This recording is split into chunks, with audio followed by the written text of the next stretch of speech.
Sobat Krapu TV, berjumpa kembali dengan saya Margareta Putri. Dan di studio sudah ada adik cantik kita.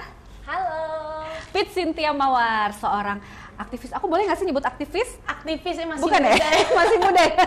Penggiat kali Penggiat, ya, Mbak, penggiat iya. aja. Kayaknya Jadi, kalau ngomongin aktivis agak berat Berat juga ya, gitu. iya. Karena di Benar. sini itu di program Women Talks kali ini kita akan berbicara yang ringan-ringan saja. Iya, benar. Serius tapi santai, santai tapi serius gitu. Jadi aku bisa katakan sebagai penggiat. Penggiat boleh, ya pemuda juga boleh. Pemuda atau juga pemudi boleh. ya, Pemudi. boleh, benar. Pemuda-pemudi.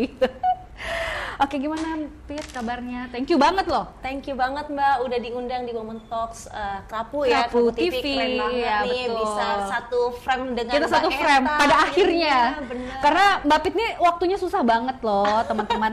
Jadi ya aduh, ini Iya, suatu berat. keberuntungan nih buat teman-teman Oke, Krapu oke. TV kalau beliau bisa hadir. Nah, ngomong-ngomong nih Mbak Pit, kesibukannya apa sih kalau boleh tahu? Sekarang kesibukannya buat tesis. Buat tesis, Ya, oke. dan setelah mengundurkan diri kemarin ya banyak beberapa yang dikerjakan juga sih Mbak gitu. Untuk Oke. menyongsong Indonesia nih, masa depan lebih baik Oke. lagi gitu. 2045 ya? 2045. Indonesia Mas 2045. Jadi ada beberapa yang dikerjain juga sih. Iya, itu sempat rame tuh.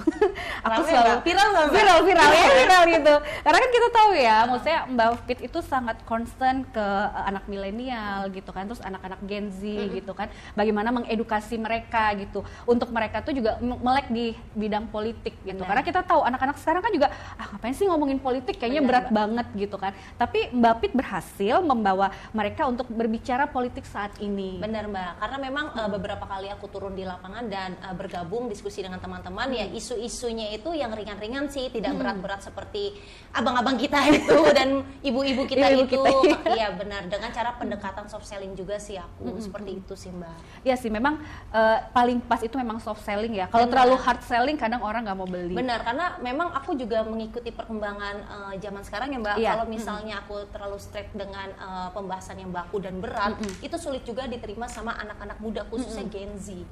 Gen Z kan yang penting ya kita nonton melihat berita aja ya dari TikTok Iya, gitu, betul. dan itu pun diramunya dibungkusnya dengan hal-hal yang lucu seperti Iya, itu iya, sih. iya. Benar. Nah, sebagai perwakilan ya dari anak muda nih, adik kita, bagaimana Mbak Pit ini melihat Indonesia saat ini? Oke. Aku melihat Indonesia saat ini menurut aku perkembangannya cukup sangat pesat ya Mbak ya. Ini terjadi beberapa kali pengalaman ya. Dulu mungkin zaman dulu waktu aku masih SD SMP mungkin gadget itu media sosial pun juga nggak terlalu masif sampai sekarang ya.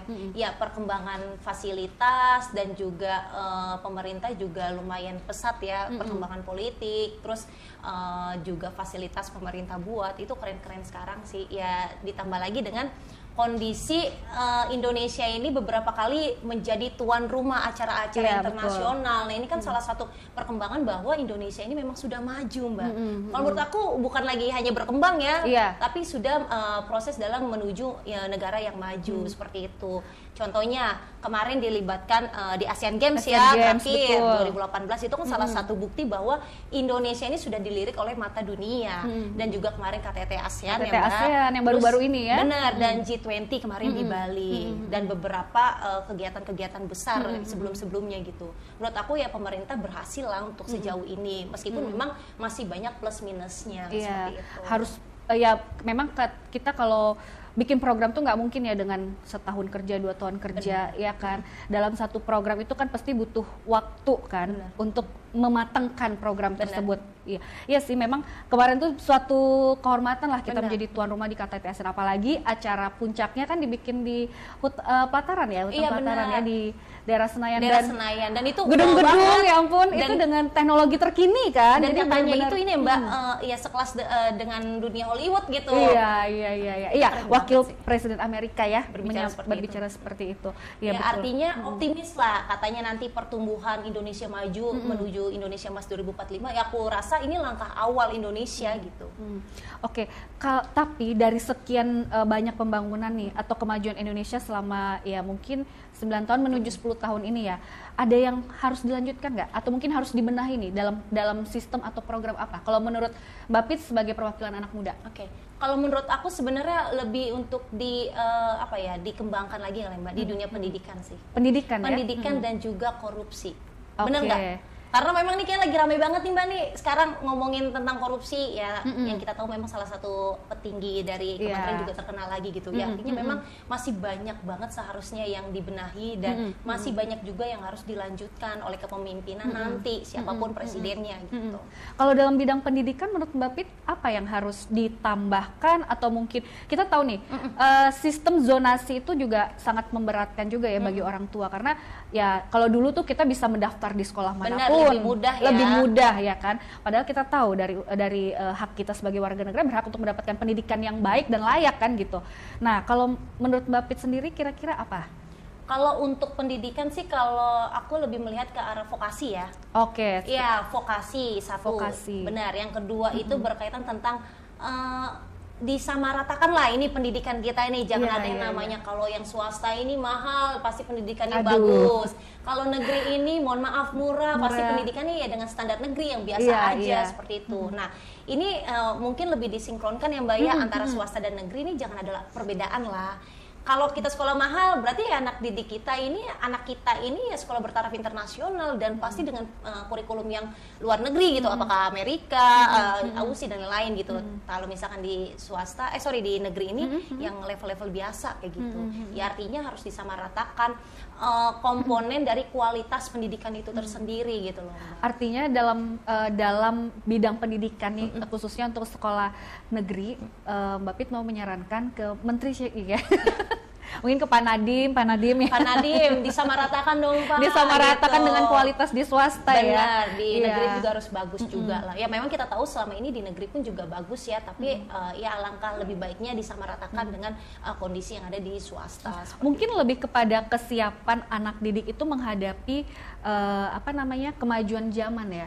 Kalau mungkin di sekolah swasta yang tadi Mbak Pit sampaikan, mereka mungkin dengan treatment pendidikannya itu lebih mandiri, lebih mereka dibebaskan untuk kreativitasnya itu ya kan, maksudnya menarik kreativitas ya, apa ya gue bahasa terus ya. Ini sih Mbak yang dibebaskan ya. Untuk ini mengeluarkan ide-ide ya, dengan praktek-prakteknya. Mungkin kalau di sekolah negeri juga begitu ya, karena kita tahu kadang negeri itu dengan kurikulum, pola pengajaran pun kan juga pasti berbeda dari segi SDM gurunya. Mungkin ada harganya juga kali ya. Oh iya, ada harga, ada rupa. Ini makanya aku mau ngomongin tentang harga nih. Iya, oke. Pendidikan di Indonesia itu mahal Mbak. Pendidikan di Indonesia sama kesehatan di Indonesia itu mahal. Karena apa? Ya kita tahu ya Mbak, mungkin kalau ibu-ibu di luar sana bisa saja dia mengeluarkan angka ratusan juta hanya untuk masuk ke TK ataupun SD. Bener ya Mbak? Ini sudah terjadi fenomena di Indonesia gitu. Betul. Nah sedangkan kalau untuk kuliah, kedokteran aja itu bisa 1 M ya Mbak mungkin minimal. Nah ini maksudku harga pendidikan nilainya itu jangan terlalu mahal gitu, kasihan buat masyarakat kelas bawah yang dimana mereka mungkin belum seberuntung teman-teman negeri dan akhirnya bisa masuk sekolah swasta yang mahal gitu. Ini kan sangat disayangkan kayak gitu. Jangan mahal-mahal Pak pendidikan, sekolah masa mahal ya nggak? Gratis bisa nggak ya? Gratis harusnya bisa Mbak. Harusnya bisa ya. Harusnya ya. Harusnya, tapi dengan adanya sistem kayak bantuan dana bos gitu untuk meningkat itu juga, saya melihatnya juga banyak dikorup ya. Terus juga mungkin pungli-pungli dari sekolahan juga masih banyak ya, masih harus benar dibenahi. Dan tidak merata juga ya Mbak pemberian bantuan itu kalau menurut aku ya, contohnya di Indonesia Timur banyak sekolah-sekolah juga yang fasilitasnya tidak dibenahi gitu loh, tidak diberikan yang selayaknya kayak gitu. Kan sekarang lagi viral-viral, sekarang gampang Mbak kalau mau ngeliatin viral-viral lihat di TikTok aja. Iya benar. Jadi semua udah open access. Udah open access ya. Dengan kemajuan teknologi itu ya membuat kita mengakses berita apapun itu jadi lebih mudah, memviralkan apapun jadi lebih mudah gitu. Makanya selalu ya, ini buat teman-teman Keraput TV nih, khususnya anak-anak muda nih, gunakan media sosial itu dengan baik, ya kan, dengan bijak. Kadang-kadang ada yang digunakan ya kita tahu lah ya untuk hal-hal yang tidak baik gitu, hal-hal negatif gitu, nyebar hoax salah satunya, ya kan begitu, dan nyebar yang lain ya Mbak. Nah tapi ternyata media sosial ini pun juga sebagai salah satu informasi kayak adanya bullying, ya kan di sekolah, ya kan? Kalau nggak viral katanya nggak akan ditindaklanjut. Benar, jadi harus viral dulu. Iya. anaknya harus meninggal dulu baru viral. Iya. Itu lagi terjadi Mbak, lagi Betul, hangat betul. loh berita hari ini. Lagi hangat-hangatnya. Dan kalau menurut Mbak Pipit nih, setuju nggak kalau misalkan kadang kan pihak sekolah tuh kalau ditanya ada nggak sih ini bullying gitu. Padahal pendidikan untuk anak-anak itu kan paling banyak itu kan di sekolah ya, Iya. selain dari keluarga atau dari rumah. Kita kasih punishment gimana untuk sekolahnya? Misalkan ini terjadi hal bullying gitu ya. Karena mereka kan juga bukan hanya secara mendidik secara akademi gitu kan, tetapi kan secara moral pun juga harus diajarkan. Kan? Kalau menurut aku sih Mbak, secara pribadi kalau kita mau diberikan punishment ya boleh-boleh aja. Tetapi mungkin faktor dari keluarga dan juga terutama di sekolah ini kan seharusnya guru juga harus selalu memberikan penyuluhan ya kan, ataupun juga selalu memberikan ini tidak boleh loh atau ini boleh dilakukan. Seharusnya perlu adanya peran aktif dari guru juga gitu. Meskipun yang kita tahu kuantiti guru dengan siswa ini kan lebih banyak siswa, nggak mungkin dong guru juga bahasanya itu agak berat nih, memperhatikan siswa satu persatu. Iya, gitu. benar. Nah, perlu adanya juga dari teman-teman masing-masing di sekolah itu juga mengingatkan kawan-kawannya juga. Dan perlu adanya faktor dari luar, Mbak. Contohnya, aku dan teman-teman beberapa kali dengan teman-teman muda itu kita selalu memberikan penyuluhan. Kurang lebih sekarang sudah hampir 10 sekolah, Mbak, dari Desember 2022 kita melakukan penyuluhan itu berkaitan tentang isu-isu 3 dosa besar yang ada di dunia pendidikan. Oke. Salah satunya itu adalah tentang intoleransi, terus juga penyuluhan tentang anti bullying dan juga tentang pelecehan seksual atau seksual harassment ini. Dan juga beberapa kali juga kita memberikan penyuluhan berkaitan tentang stunting di sekolah-sekolah untuk anak SMA dan juga SMK ataupun perguruan tinggi negeri ataupun swasta. Nah, artinya perlu adanya peran dari luar komunitas ya, anak-anak muda nih Mbak, teman-teman aku untuk ikut terlibat ke dalam dunia pendidikan seperti itu. Ya salah satunya apa, biar tidak masif nih kejadian-kejadian bullying ada gitu. Berarti kalau misalkan dulu kita kadang mengajar ya, membantu mengajar dalam sisi pendidikan akademis, sekarang mungkin lebih ditambahkan lagi dalam sisi moralnya ya. Seperti tadi intoleransi, bullying atau sexual harassment gitu kan. Itu memang PR banget sih di dunia pendidikan tuh PR banget, dan itu sering banget terjadi. Apalagi ya itu tadi masifnya media sosial. Dengan modal handphone saya ngerekam ke sana ke sini gitu, temennya dibullying, ditendang lah, dihajar atau seperti apa, terus lalu diviralkan kan. Itu makanya kasihan lah sekarang anak-anak yang korban-korban bullying itu Mbak. Mereka pasti akan sulit untuk melapor kemana gitu, bahkan mungkin mereka malu. Nah, dengan adanya media sosial ya akhirnya bisa jadi rame gitu. Ya itu positifnya dari media sosial juga ya. Betul. Kita ambil positifnya. Jadi catatannya untuk poin pertama pendidikan adalah untuk the next presiden kita nih khususnya adalah tadi vokasi ya. Untuk vokasi di sekolah negeri lebih disamaratakan, ditingkatkan gitu. Lalu harga dari biaya pendidikan jangan terlalu mahal Pak. Jangan terlalu mahal Pak, nanti Pak. Lalu yang berikutnya adalah dari sisi moral ya. Dari sisi moral, karena ya intoleransi masih saja kerap terjadi, bullying juga masih kerap terjadi ya kan. Lalu adanya sexual harassment salah satunya itu. Nah, kita masuk di poin kedua nih Mbak Pit. Kalau melihat korupsi, tadi Mbak Pit juga menyampaikan ya yang harus dibenahi atau yang harus dilanjutkan dalam program berikutnya adalah korupsi salah satunya. Artinya memang harus lebih diperketat lagi proses pengawasan. Seperti itu ya? Ya, setuju Mbak. Harus diperketat lagi ya. Nah, kalau Mbak Pit melihat nih, ini kan beritanya santer banget dari 2 bulan yang lalu gitu kan, terus ke bulan berikutnya dan sampai dengan hari ini, melihatnya seperti apa sih? Dari sisi perempuan loh ya, perempuan memandang korupsi yang ada di Indonesia gitu, apalagi khususnya anak muda. Bener. Kalau menurut aku ya Mbak, sekarang ini korupsi tuh udah kayak mendarah daging. Mungkin bukan hanya di Indonesia, tetapi banyak di luar negeri sana ya, di luar Indonesia ya. Artinya yang mungkin menurut orang itu adalah korupsi sebuah hal yang biasa, akhirnya menjadi kebiasaan bagi banyak orang, khususnya para petinggi negara. Seperti itu. Nah, ini berbahaya banget untuk nanti katanya bonus demografi ini 2030 Indonesia angka produktivitasnya itu lebih tinggi ya kan. Nah, jangan sampai anak-anak muda ini akhirnya jadi tercemar Mbak. Ya kan? Karena apa aku bilang tercemar? Korupsi itu kan banyak ya semuanya negatif kayak lah menular ya. Menular jadinya ini Kayak virus berbahaya jadi. banget malah jadi virus. Mau menyongsong Indonesia Emas 2045 ya nggak akan bisa kalau misalkan korupsi ini tetap merajalela. Betul. Jangan sampai nih anak-anak muda yang sekarang ini itu juga malah tertular dengan para ya senior atau atasan-atasannya seperti itu. Itu yang sangat dikhawatirkan. Apalagi masih muda baru menjabat udah korupsi. Ya. Itu berbahaya banget. Berbahaya banget, mulai betul. harus diputus sih dari diri sendiri. Jangan sampai lah. Jangan sampai inilah apa namanya. Tapi katanya untuk memutus itu tuh sangat susah tuh, Mbak. Nggak mudah. Iya kan? Udah jadi habit ya, Mbak? Udah mungkin? menjadi habit ya. Apalagi ketika misalkan nih seorang atasan mungkin punya asisten pribadi apa kan biasanya mereka tuh yang ngurus tuh. Jadi celah-celahnya kan Celah-celahnya banyak. Banyak. That's why peran perempuan lah di sini sebenarnya yang dibutuhkan. Menurut aku pribadi, Mbak. Apa sih peran perempuan itu di tanda kutip di korupsi ini ya? Untuk pencegahan lah.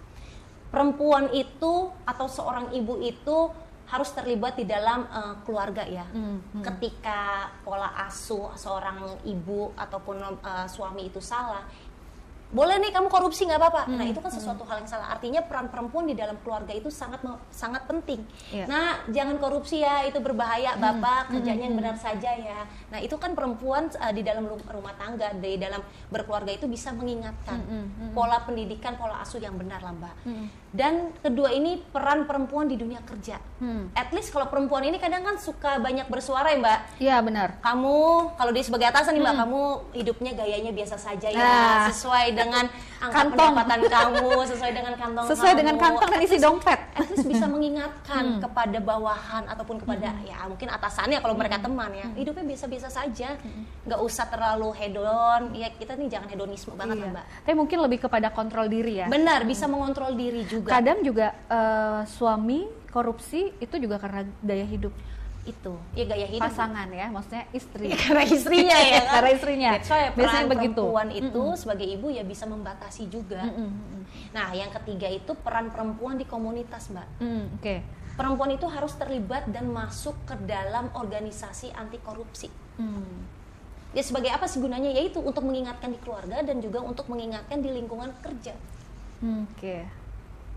Kalau udah ngomongin korupsi ini sebenarnya serem banget Mbak. Ini yang awalnya mungkin kita nggak suka uang nih, nggak Iya. terlalu suka uang, jadi suka uang. Karena apa ya? Udah menjadi virus korupsi itu. Kalau bukan kontrol diri ini ya susah gitu Mbak. Apalagi buat anak-anak muda di luar sana yang salah circle. Nah benar. Kalau udah salah circle, udah bubar itu semua. Kalau udah salah circle. Tapi kalau menurut Mbak Pit, peran perempuan di Indonesia untuk bergabung di komunitas anti korupsi udah banyak belum? Udah banyak Mbak, setahu aku udah Mereka banyak sudah, ya. maksudnya udah ada kesadaran itu belum? Sudah ada kesadaran dan juga lumayan cukup masif ya. Tapi memang mungkin masih belum kayak masih belum seramai untuk masyarakat kelas bawah ya. Karena kan biasanya kan kalau untuk masuk ke dalam organisasi atau komunitas anti korupsi itu kan ya hanya orang-orang tertentu saja kan. Iya, betul. Dan juga cara pengiklanannya itu juga mungkin masih kurang juga ya. Ya artinya perlu adanya ibu-ibu di luar sana yang masih belum terlibat untuk monggo silakan untuk masuk ke dalam organisasi ataupun komunitas anti korupsi. Kayak gitu. Iya, masih. Mbak udah masuk belum? Saya? Aku belum masuk. Tapi aku selalu bersuara dong. Oke, nah benar. Harus bersuara. Iya harus bersuara. Ya memang kadang gini ya, kalau kayak tadi dikatakan perempuan di tempat kerja, ya kadang dengan situasi, kondisi, mungkin lingkungan, lifestyle gitu kan. Karena ya ada beberapa pekerja yang, waduh hedon seperti itu. Mau tidak mau mereka harus ikut gitu kan. Akhirnya ya terjadilah ya kan celah-celah untuk itu bisa merembet tuh Mbak. Iya. Iya nggak sih? Di salah satu kantor aja, satu pertemanan aja, ada yang korupsi satu, semuanya bisa kena. Iya betul banget. Udah kayak wabah COVID. Udah kayak itu tadi kan makanya dibilang menular dan seperti virus, ya kan, menular dan seperti virus gitu. Jadi memang aku setuju banget sih kalau peran perempuan itu salah satunya di komunitas dan tempat kerja itu sangat penting gitu. Apalagi ya kebanyakan nih tersangka ya, maksudnya boleh ya aku bilang, aku boleh nggak? Oh TSK aja lah ya. Nanti mau bilang kalau tersangka kayaknya, aduh ini banget ya. Iya, tapi kebanyakan pekerja gitu ya, maksudnya dalam level tertentu yang dia menjadi TSK itu ya rata-rata sih kalau dilihat tuh laki ya Mbak? Dari ya yang laki nih ya, yang TSK laki-laki ya, itu dilihat pasangannya itu pasti dengan gaya hidup gitu. Contoh kan kemarin ini ya kita angkat aja ya, angkat di sini karena ini sudah jadi viral kan di publik. Contohnya seperti kayak yang kemarin tuh di Makassar, Oh iya, benar. kepala Bea Cukai? Mm-mm. Imigrasi ya? Imigrasi, Sorry, kan, imigrasi. terus Jogja juga ada Iya, benar. imigrasi, lalu Jakarta Timur yang pertanahan, ya kan? Itu kan karena terungkap dari story istrinya yang Jakarta Timur tuh. Karena WhatsApp ya? Ih, Makanya ibu story WhatsApp sama Instagram. yang paling heboh adalah story Instagram. Makanya tadi kan, Instagram. gunakanlah media sosial dengan bijak. jangan sampai Iya, malah menerkam. Jangan sampai malah ini kan gaji ASN berapa sih? Benar. Kok bisa dia naik dengan bisnis kelas gitu kan? Atau mungkin dengan ya pamer-pamer tas-tas. Benar, Branded. kecuali kalau mereka ini pengusaha ya Mbak ya, Betul. benar nggak sih? Ya itulah memang kontrol diri dalam kita bersosialisasi, lifestyle ya Mbak ya. Iya, bener lifestyle Agak dibatasi, khususnya anak muda. Ngeri banget ini Mbak. Dia nih. Bener nggak sih Ini Mbak? edukasi buat anak-anak muda. Apalagi anak-anak muda kan ya kita tahu lah beberapa mungkin influencer ya, mohon maaf ya, aku nggak mau nyebutin tapi pasti kalian tahu lah ya kan, yang memang tampilan-tampilan di story Instagram media sosialnya dia yang memunculkan hedoisme, ya kan. Terus belum lagi selebgram juga dengan gaya-gaya hedon. Jadi kayak memicu kan anak-anak muda yang mungkin di bawahnya tuh yang jadi seperti itu gitu. Dan jangan percaya lebih sama media sosial, ya kan? Ini hedon naik, ya semuanya bisnis kelas dan lain-lain. Totonya jual narkoba. Nah, itu dia tuh. Ada Itu tuh yang bahaya. benar-benar ada juga Pakai yang hijab seperti lagi, itu. ampun deh. Ampun, aduh, jadi yang menutupi dengan simbol-simbol tertentu Iya, benar. ya. Nah, setelah kita berbicara tentang pendidikan dan korupsi ya dalam sisi perempuan, kalau Mbak Pit melihat nih sebagai perwakilan anak muda nih, bagaimana dengan emansipasi wanita khususnya? Nah, ini karena udah mau menjelang pemilu gitu kan. Keterwakilan 30%. Nah ini menarik nih Mbak, kalau ngomongin keterwakilan 30% kuota perempuan nih sama Mbak Eta nih. Iya nggak sih? Iya, apalagi Mbak Eta kemarin juga- kayaknya habis mundur. Yang lagi rame gitu Lagi kan, rame, lagi Mbak, rame. benar. Padahal aku udah siap-siap loh mau memilihmu. Mbak, Jakarta Timur ya? Jakarta Timur. Nanti Jakarta aku Timur. arahkan kepada caleg yang berpotensi Oke, bagus lah. ya gitu ya. Jadi, jadi gimana tuh? Gini Mbak, menurut aku perempuan itu khususnya anak-anak muda nih ya, mereka itu hanya sebatas pelengkap. Ini kayak Indomie, mungkin mereka hanya bubuk cabenya aja gitu Mbak, pedasnya aja ya. Jadi jangan sampai Butiran cabe ya. Butiran cabe aja. Jangan sampai kuota perempuan ini di dalam proses pemilu itu hanya sebatas mengisi kuota untuk DCS 30%. Itu yang terjadi memang di Indonesia seperti ini Mbak. Aku nggak tahu ya, tidak berbicara di luar negeri itu seperti Iya. apa.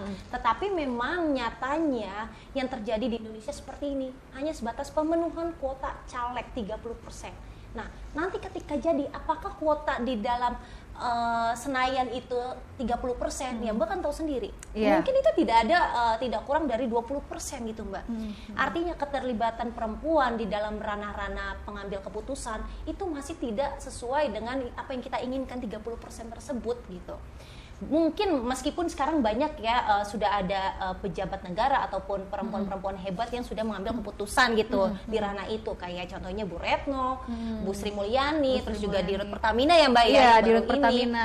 Menteri Lingkungan Hidup. Iya, Bu Iya kan? Siti Nurbaya juga. Salah Tetapi- satunya juga ini, jangan lupa Ketua DPR kita. Oh iya, ya Bu kan? Puan, ampun Bu Puan. Jangan sampai lupa. Sampai lupa Bu saya, iya. Ya artinya Juga perempuan juga loh. perempuan juga. Artinya 30% itu hanya sebatas dalam pemenuhan kuota. Nah ini yang harus banyak dikaji lah oleh pemerintah nanti berikutnya kayak gitu. Kan sayang nih, udah banyak nih perempuan-perempuan yang bagus, apalagi muda-muda. Totonya banyak dipilih ini para pria. Ini sangat amat disayangkan. Padahal perempuan itu juga bisa loh ya, maksudnya untuk mengambil kebijakan ya, harusnya dilibatkan dalam pengambilan kebijakan strategis. Benar. Ya kan, salah satunya juga mensos kita juga perempuan ya kan, Bu Risma, lalu ada Ibu Bintang ya Benar. kan, Menteri Perempuan dan Menteri Perempuan. ini Dan anak ya. anak. Iya. Jadi artinya kan ya mungkin dalam sisi tertentu mereka hadir gitu, tapi dalam pemenuhan kuota 30% ya di parlemen nih khususnya ya. Itu belum mumpuni. Belum mumpuni Belum. dan masih dari kata jauh ya 30% itu. Ya itu Mbak yang tadi aku bilang, hanya sebatas pemenuhan kuota caleg, sangat amat disayangkan. Terus bagaimana dengan gembar-gembor partai yang mengatakan ayo dong masuk gitu kan, untuk caleg perempuan belum ada nih gitu. Iya. Apakah jadi kesannya hanya dimanfaatkan saja untuk memenuhi 30%? Atau bagaimana tuh kalau menurut Mbak Pit ya? Kalau menurut aku pribadi mungkin ya nanti banyak komen juga ya. Ya karena memang perempuan yang kita pilih itu masih belum cukup gitu dari segi intelektual dan lain-lainnya. Maka dari itu partai harus memang benar-benar selektif memilih caleg perempuan yang sesuai gitu loh. Jangan hanya sebatas sebagai pemanis saja, tetapi juga memiliki background dasar seperti itu. Ya sangat disayangkan, Mbak. 30% dari kuota perempuan ini benar-benar sebenarnya harus dilengkapi. Ya, Bukan saja hanya sebagai pemanis, tapi sebagai ya memang pengambil kebijakan. Ya kan? Iya, nanti ujung-ujungnya caleg ini nih DCS nih banyak artis-artisnya, nggak apa-apa sih kalau memang artisnya pun juga bagus-bagus ya. Influencernya bagus-bagus ya nggak apa-apa. Sebenarnya kalau misalkan dengan apa namanya? Ini menurut pengalaman Mbak Pit aja ya, ketika mereka masuk nih, perempuan masuk dalam satu partai, lalu mereka diminta untuk memenuhi 30%. Ada nggak sih maksudnya kayak pengkaderannya atau mungkin trainingnya gitu, jadi kayak di training dulu nih supaya dia nggak salah-salah ngomong, jadi paham tentang politik juga kan, maksudnya tentang oh ya kalau 30% terus gini, terus dia punya visi misinya tuh seperti apa, kayak gitu. Seperti itu nggak sih atau seharusnya sih yang aku tahu seperti itu ya Mbak, karena memang sudah banyak partai juga yang dalam proses pengkaderan itu juga seperti itu untuk menjadi kader partai tersebut. Kalaupun memang ada dari caleg lain terus berpindah hati ke partai lain, ya pasti mereka sudah memiliki track record dong. Iya, benar. Jangan yang memang benar-benar masih newbie dan tidak pernah diberikan mungkin TOT ya Mbak ya, training terus diberikan pembekalan, terus tiba-tiba mereka jadi caleg gitu. Itu sangat disayangkan karena di luar sana sebenarnya banyak perempuan yang mau jadi caleg, yang pintar-pintar, yang hebat-hebat, banyak banget. Tapi memang mungkin belum sampai ke akses itu. Gitu. Kesempatannya ya? Kesempatannya lebih juga belum kesempatan ada. ya. Karena kalau misalkan dilihat juga kadang-kadang, yuk gabung, tapi kayak sebagai pelengkap saja. Pelengkap dan pemanis. Pemanis gitu kan. Itu yang terjadi. Jangan mau ya. Jangan mau ya. Jangan mau ya. Cuma jadi pelengkap dan pemanis gitu. Ya memang ini sih, aku bukan yang mendeskripsikan sih, tapi memang beberapa yang aku lihat gitu ya, yang bergabung itu ya sebagai pelengkap dan pemanis. Dan ketika misalkan oke, coba nih, malah aku pengen ya menyarankan untuk partai mungkin ada ruang untuk adu gagasan ya, sesama kader-kader perempuan gitu kan. Jadi kita tahu nih sampai sejauh mana nih pola pikirnya, visi misinya gitu kan, gagasannya, idenya gitu, biar ketika dia muncul di masyarakat tuh yakin untuk memilih dia gitu kan, bahwa oh ini bukan hanya sekedar cantik, tetapi dia mau turun ke lapangan, dia mau mendengarkan aspirasi rakyat, mungkin seperti itu ya. Dan itu aku setuju banget tuh Mbak Eta, atau mungkin nanti kita bisa sampaikan ya ke banyak ketua partai untuk seperti itu. Mungkin Mbak Pit bisa menyampaikan mana ya Mbak kan? Oke. Gitu lah ya Mbak. Seperti itu ya. Atau mungkin kita bikin di Kraput TV kali ya. Nanti aku bilang sama produsernya deh Mbak, antar perempuan-perempuan dari berbagai macam partai itu diadu gagasan. Iya, diadu gagasan. Iya benar-benar. Ntar kita bisa nge-host berdua ya. Kita jadi apa? Jadi inilah Mbak, juri ya. Jadi juri. Jadi juri. Bisa itu, mungkin Pak Produser mungkin lain waktu bisa tuh ya kita bikin programnya di Kraput TV. Iya, ide berikutnya. Karena itu sangat penting banget ya. Ketika misalkan nanti dia maju, dia nggak tahu mau ngapain, cuma berdasarkan ya sosok, mungkin dia seorang public figure atau dia seorang influencer atau apa, tapi dia nggak tahu ya mau ngapain gitu kan percuma. Terlalu pragmatis juga ya Mbak, ketika memang yang kita tahu di luar sana banyak partai yang tiba-tiba merekrut perempuan-perempuan muda ya, yang cantik, apakah itu influencer ataupun artis, yang mereka aktif di media sosial ya hanya sebatas untuk bagaimana menarik audiensnya orang tersebut untuk masuk ataupun menyoblos partai tersebut. Nah itu kan yang terjadi di Indonesia seperti itu kan sebenarnya. Sangat disayangkan banget sih. Termasuk mungkin dengan biaya politik juga kali ya. Iya, itu salah satunya sih. Salah satunya. Tapi yang jelas tuh perempuan tuh harus terlibat. Benar. Ya kan? Harus terlibat aktif. Harus terlibat aktif, jangan hanya untuk memenuhi kuota 30% ya kan. Terus benar-benar harus masuk di dalam pengambilan kebijakan yang sangat strategis. Terus tentunya lah ya. Kalau nggak bisa DPR RI ya DPRD kalau ya nggak kan? bisa DPRD RW kecamatan kelurahan, jadi Bu RW, jadi Bu RT Bu RW gitu. Kalau nggak kan? bisa juga ya jadi ibu rumah tangga. Jadi ibu rumah tangga, betul. Ya itu tadi balik lagi kan kita ke pola pendidikan dan mengasuh gitu kan. Itu juga ngambil kebijakan strategis loh. Strategis Di keluarga menteri keuangan siapa? Iya kan? Menteri Keuangan, Menteri Keamanan, semuanya. Menteri Keamanan. Nah, dari kita berbicara tentang 30% kota perempuan tadi, aku mau menanyakan sesuatu nih. Apa tuh? Ini kayaknya seru nih ya. Seru dong. Menghadapi pemilu nih yang sudah di depan mata. Salah satu capresnya konco rambut putih kita. Siapa Mbak? Oke. Menurut Mbak Pit nih, aku langsung to the point aja ya. Pak Ganjar itu bagaimana sih? Menurut Mbak Pit mampu nggak untuk melanjutkan program-program dari kebijakan yang sudah disepakati saat ini untuk kedepannya? Kalau menurut aku ya Mbak, nantinya ya insya Allah ya mudah-mudahan Pak Ganjar Pranowo jadi Presiden RI 2024 bersama dengan wapresnya nanti siapapun itu, ya aku rasa salah satu dan yang paling tepat untuk menjadi Presiden nanti 2024 ini adalah Pak Ganjar Pranowo. Karena apa? Satu, beliau memiliki track record yang baik, memiliki karya-karya yang baik. Yang kedua, nilai-nilai ideologi yang tertanam di dalam diri Pak Ganjar Pranowo, nasionalis. Ini sangat penting, Mbak. Tidak memiliki track record pemecah atau ya kondisi 2017 kemarin, itu kan sungguh luar biasa ya Mbak ya. Ini Pak Ganjar Pranowo jauh dari kata itu. Dan yang berikutnya yang sudah pasti Pak Ganjar ini smart sebagai seorang leader ini 2045 nanti generasi menuju generasi emas, Indonesia emas, perlu adanya pemimpin yang smart leadership Mbak. Smart eksekusi juga juga salah satu poin-poin terpenting untuk menjadi presiden nanti. Dan yang jelas kekinian ya. Kekinian dan aku rasa Pak Ganjar ini adalah sosok yang tepat. Dia ya orangnya ya cukup semangat ya, suka berolahraga, nilai-nilai religius pun juga ada di dalam dirinya, dan yang paling penting ini Mbak, dia sangat mengena dengan masyarakat. Sosok yang sebenarnya 11-12 dengan Pak Jokowi. Mau turun ke masyarakat. Benar. Ingat nggak Mbak waktu beliau itu kemarin mau perpisahan ya dari Gubernur Jateng itu, beliau sampai nginep di rumah, salah satu rumah warga yang beliau bangun. Yang mohon maaf ya, mungkin rumahnya biasa gitu, sederhana. Benar, salah satu program beliau ketika jadi gubernur ya untuk merenovasi rumah ya, merenovasi salah satu program untuk warga ya, yang tidak layak huni. Nah, maksudnya gini Mbak, seorang pemimpin ini kepala negara loh ya, meskipun memang kepala di provinsi ya, kepala daerah, tapi beliau sampai mau gitu. Iya. Itu sesuatu hal yang menurut aku sulit untuk dipikir lagi gitu. Termasuk beliau berhasil juga ketika mengatasi pungli, jadi sampai truk-truk yang dari seputaran Jawa Tengah ya, karena beliau berhasil itu lepas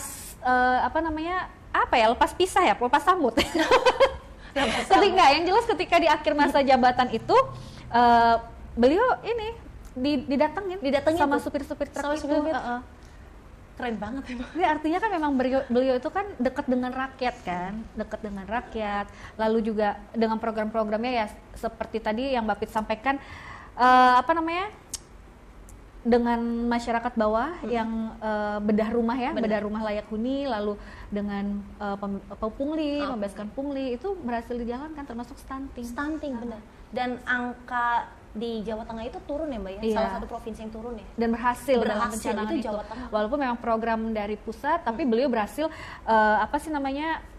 menerapkan di daerah seperti itu.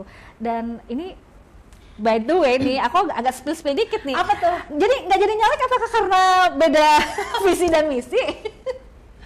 Itu banyak pertanyaan juga nih Mbak. Dari banyak teman-teman, terus juga senior gitu.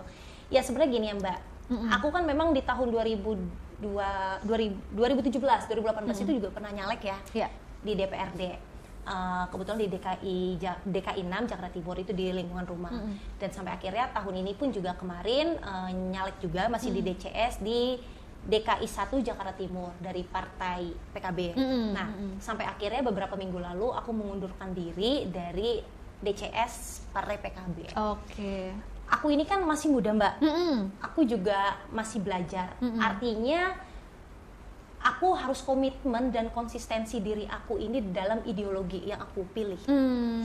PBNU Mbak. Aku ya, nilainya cuma PBNU aja Mbak. Apa tuh? Bukan PBNU yang sana ya. Oh, iya. Apa itu? Pancasila, Bhinneka Tunggal Ika, Ika, NKRI dan Undang-Undang Dasar Oke. 1945. Nah, menurut aku ketika ada salah satu pemimpin yang tidak sesuai dengan konsistensi dan juga komitmen diri aku, ya lebih baik aku untuk mengundurkan diri. Toh ada dan tidak adanya aku di dalam sana pun juga tidak ada pengaruh apa-apa ya Iya, kan. iya. Itu artinya aku juga banyak belajar dari tempat yang sebelumnya. Ya ini kan jalan masih luas Mbak, Iya. tinggal perahu membawa aku kemana, ya kan, sungai ini, arus ini membawa aku kemana, ya aku tinggal mengikuti alur itu yang sesuai dengan komitmen diri aku dan konsistensi diri aku dalam apa yang aku pilih. Berarti secara tidak langsung kalau Pak Ganjar nih salah satu baca pres kita masuk dong di PBNU ya? Masuk, karena Pak Ganjar itu sesuai dan relate dengan Pak Jokowi, menjunjung tinggi nilai persatuan dan menjunjung tinggi nilai-nilai Pancasila. Oke. Nah, pertanyaan terakhir nih sebelum kita closing ya, Mbak ya, closing statement ya. Aku butuh closing statement Betul ya, gitu, butuh oke. dong. Karena untuk anak-anak muda juga yang ada di luaran sana gitu, buat sohib kita, teman-teman Sohib dari ya, teman-teman Krabu ya. TV gitu kan. Nah, apa sih yang menjadi daya tarik Pak Ganjar Pranowo di mata Bapit sebagai anak muda ya. dan sebagai perempuan juga? Apa sih daya tarik beliau? Daya tariknya Pak Ganjar ini banyak Mbak, ganteng. Berkarisma ya, Berkarisma ya ganteng, kan? berkarisma gitu. Enggak sih. Enggak, Pak Ganjar ini ganteng nih. Terus ya itu sih Mbak, lebih kayak ke dia nggak memiliki track record yang buruk gitu loh. Terus juga Pak Ganjar dengan nilai-nilai menjaga persatuannya, terus Pancasilaisnya, itu yang aku suka secara pribadi gitu. PBNU-nya itu tadi ya. PBNU-nya itu yang ada di dalam diri Pak Ganjar. Aku nggak tahu ya, mungkin capres-capres yang lainnya. Yang pasti Pak Ganjar itu tidak ada isu tentang apa namanya, kerusuhan ya kan, kemanusiaan tidak ada. Ya kan, Iya. Hak Terus asasi juga ya, HAM hak juga asasi tidak itu ada. nggak ada Oke. isu tentang itu. Terus juga Pak Ganjar sudah clear dan jelas betul bahwa dia tidak memiliki track record yang buruk dalam ya isu-isu pemecah lah. Iya. Yang nggak seperti tahun 2017 pilkada kemarin. Iya benar. Terus ditambah lagi juga secara program dia berhasil menerapkan program pusat ke daerah. Iya kan? Benar. Keberhasilan beliau loh. Nih teman-teman, Pak Ganjar tuh berhasil menerapkan program pusat ke daerah. Dan tidak hanya sebatas membuat monumen ya Mbak, taman-taman Iya, gitu, betul. patung kan Iya, Pak Ganjar nggak seperti itu. Taman, Teman-teman muda patung, juga. terus serapan air yang terus dibongkar lagi gitu kan, kabel-kabel berserakan. Ya Pak Ganjar kan jelas kerjanya tuh dari dia jadi anggota dewan ya Mbak Iya, ya, iya, betul. sampai dia menjadi gubernur. Karena track record beliau dan pengkaderan beliau itu udah dari bawah ya, dari seorang apa namanya, kader dari GMNI ya, salah satu yang beliau ikutin. Terus juga di apa namanya, di Kagama ya, Iya, sebagai ketua Kagama gitu. Dan zaman mahasiswa pun beliau sudah aktif gitu kan. Benar. Lalu mulai beliau masuk menjadi anggota ya kan, terus naik lagi menjadi gubernur hingga saat ini beliau. Dan ini sih Mbak, teman-teman muda juga harus tahu ya bahwa Pak Ganjar itu orang yang betul mengatakan tidak pada anti korupsi dan tidak melakukannya juga. Iya. Nah itu nilai-nilai pemahaman tentang itu yang aku suka dari Pak Ganjar gitu. Terus juga ditambah beliau kekinian loh, Iya, ya kan, benar, kalau melihat sporty banget. Iya, sporty banget. Bu Atiko ya Mbak. Apalagi Bu Atiko, ya ampun, aku pengen deh lari lagi sama beliau gitu. Kemarin udah bukan Mbak? Iya, jadi pernah ya mengikuti beliau untuk lari pagi ya? gitu. Tapi kayaknya Bu, mohon maaf Bu, kayaknya saya harus banyak belajar dari Ibu nih. Mungkin Ibu bisa jadi coach saya gitu. Nanti bayar. Iya, nanti bayar. Nggak gratis ya Bu. Tapi ini juga Jadi, Mbak, menariknya ya, Pak Ganjar itu memiliki keluarga yang harmonis nggak sih? Betul. Bener ya? Iya, keluarganya sangat harmonis. Mas Alam itu pinter, intelektualnya tuh tinggi lah ya, Iya, bagus lah iya. ya dengan salah satunya ya dia sekolah di UGM juga, terus juga beberapa statementnya dia tuh menampilkan sosok anak muda yang memiliki keterampilan dan juga emosional yang bagus. Pola gitu. asuh tadi Pola asuh. dalam bidang pendidikan. Kan pendidikan itu tidak harus secara akademis ya, tetapi mungkin dengan kematangan dari sisi emosional pun juga sama gitu kan. Dan saya melihat Pak Ganjar sudah mulai mengajarkan Alam untuk kayak terjun ke politik juga Iya, ya, maksudnya dalam artian ya udah kalau ada komentar yang julid nggak usah ditanggepin Biarin yang kayak aja, gitu, biarin ya. aja gitu. Tapi di suatu wawancara di salah satu televisi pun saya melihat juga jawabannya tuh sangat diplomatis gitu dan bagus gitu, berkarakter ya kan. Ya usia-usia Gen Z masih kuliah tapi statementnya itu ya bagus sih, keren-keren gitu. Aku akuin ya sebagai anak muda milenial nih, Iya. sebagai kakak, Tetep dong peran perempuan peran perempuan. tidak pernah terlupakan ya kan, artinya kan ada peran Bu Atiko juga kan dalam membangun keluarga yang harmonis. Jadi memang kalau aku bilang tuh keluarga yang sangat kompak dan komplit, Mbak. kompak dan komplit gitu. Sudah Benar. ada ibu calon presiden. Amin. Amin. Saya mengaminkan. Sudah ada anak yang mendukung penuh apa yang dilakukan oleh orang tuanya. Iya betul. Dukungan dari orang-orang terdekat kita tuh sangat penting ya, sangat penting. Terus by the way, apakah ada keinginan untuk pindah ke partai lain? Atau mau tetap fokus dengan sebagai penggiat tadi ya, edukasi untuk anak-anak muda, atau bagaimana nih langkah selanjutnya untuk Mbak Bit?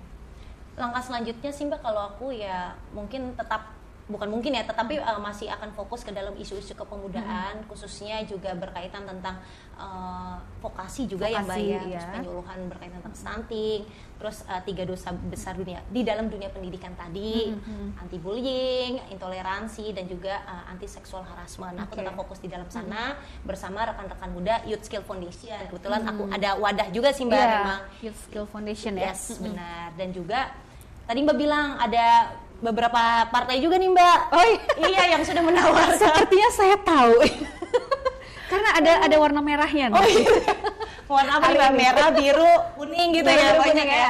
Ya ada beberapa partai juga sih Mbak yang ya mungkin suka juga atau bagaimana, wah ini ada perempuan nih. Iya, Seperti iya, itu iya. ya. Ya artinya aku di sini masih proses tahap belajar Mbak. Nantinya akan seperti apa dan bagaimana, yaitu nilai-nilai konsistensi dan komitmen dalam diri aku yang mungkin yang sesuai, aku akan masuk kepada yang sesuai apa yang aku inginkan gitu sih. Ya Oke. kita lihat nanti Mbak. Oke, closing statement untuk anak muda kita, nggak muda juga sih, untuk perempuan dan anak-anak milenial ataupun Gen Z nih, terkait tentang, karena ini mau pemilu ya Mbak, jadi ya kita kan harus punya pilihan nih, jadi jangan salah pilih presidennya. Iya, Closing statement dari Mbak Pit. Closing statement dari aku ya Mbak, ada 2 sih Mbak. Yang satu ini berkaitan sama anak muda atau perempuan muda yang akan memilih nanti. Oke. Buat yang poin ini nih, Ini penting nih, Ini perlu penting dicatat nih. nih, perlu dicatat nih. perlu kalau kalian mau milih seseorang, kalian pelajari dulu background, latar belakang orang tersebut yang akan kalian pilih. Apakah memiliki track record yang buruk atau sebaliknya, itu sangat penting. Jangan sampai tidak ada keterlibatan kita dan kita tidak mau memilih nanti di dalam 2024, apalagi di 14 Februari ya. Itu nanti negara kita ini bakal acak-acakan nih. Akan sulit ke depannya itu untuk lebih maju lagi. Padahal Pak Jokowi dan pemerintah saat ini sudah bagus dalam proses pembangunan Indonesia. Jangan sampai malah terjadi kemunduran. Harus benar-benar dilanjutkan oleh sosok pemimpin yang baik. Ya, mungkin saya Pak Ganjar gitu ya. Itu yang melakukannya. Terus yang kedua, buat teman-teman muda ataupun anak-anak perempuan muda yang berpolitik, apalagi nanti yang menjadi calon legislatif ya, berpolitiklah dengan santun, berpolitiklah sesuai dengan hati nurani dan mata hati kalian. Kalau memang kalian sudah memiliki nilai-nilai konsistensi dan komitmen dalam diri kalian, tetap dijalankan. Karena memang rezeki itu, arah mata angin itu nggak akan pernah tahu kalian akan menjadi apa. Itu aja sih Mbak, 2 poin aja. 2 poin aja ya? 2 poin aja. Nggak mau nambah lagi? Nggak usah Mbak. Oke Mbak Pit, thank you banget Thank you, sudah mau Mbak hadir Eka. di sini. Dan buat teman-teman Krapu, pokoknya pesan kami berdua jangan sampai salah pilih Salah presiden. Ya kan, kalau sampai salah, aduh kita nggak tahu nih gimana Indonesia ke depannya kan kalau sampai salah pilih presiden kan. Pilih yang pasti-pasti aja deh. Pokoknya track recordnya tuh harus bagus, ya kan, yang jelas family man, ya kan. Cinta keluarga. Cinta keluarga itu, karena itu sangat penting kan. Yang penting keluarga lengkap Mbak. Itu dia benar. Yang penting keluarganya lengkap. Yang jelas ketika nanti kalian dalam proses berpolitik, jangan lupa nih untuk tetap santun. Berpolitiklah dengan kepala yang dingin dan juga karena ini mau menjelang pemilu ya, pasti perbedaan udah biasa ya Mbak. perbedaan sudah biasa, dan juga say no to hoax ya. Iya, benar. Say no to, pasti bakal ada banyak Pasti nanti kita nih sebagai teman ataupun keluarga pasti ada berperang-perang ya nih Mbak. Benar. Yang satu suka A, yang satu suka B. Iya. C nggak ada. C nggak ada. C nggak ada. Iya benar. Jadi Terus apalagi disikapi dengan dingin aja. Biasanya politik itu kan ya sandiwara semua juga iya. kan. Yang misalkan nih Jangan sampai di kita elit terputus. atas gitu kan mereka sambil ngopi nih kayak sekarang nih ya gitu kan sambil ngopi nggak taunya di bawah berantem capek-capek berantem yang di atas minum kopi bareng Benar. gitu kan. Jadi tetep lah Jangan ya. mau Jangan terprovokasi. benar jangan mau terprovokasi juga. Terus gunakan media sosial dengan bijak ya kan. Pokoknya sebarkan berita-berita yang positif gitu Yes. kan. Nah, khususnya anak muda Mbak, ini satu khususnya lagi anak nih. muda, benar. Ini bonus demografis di 2030 ya.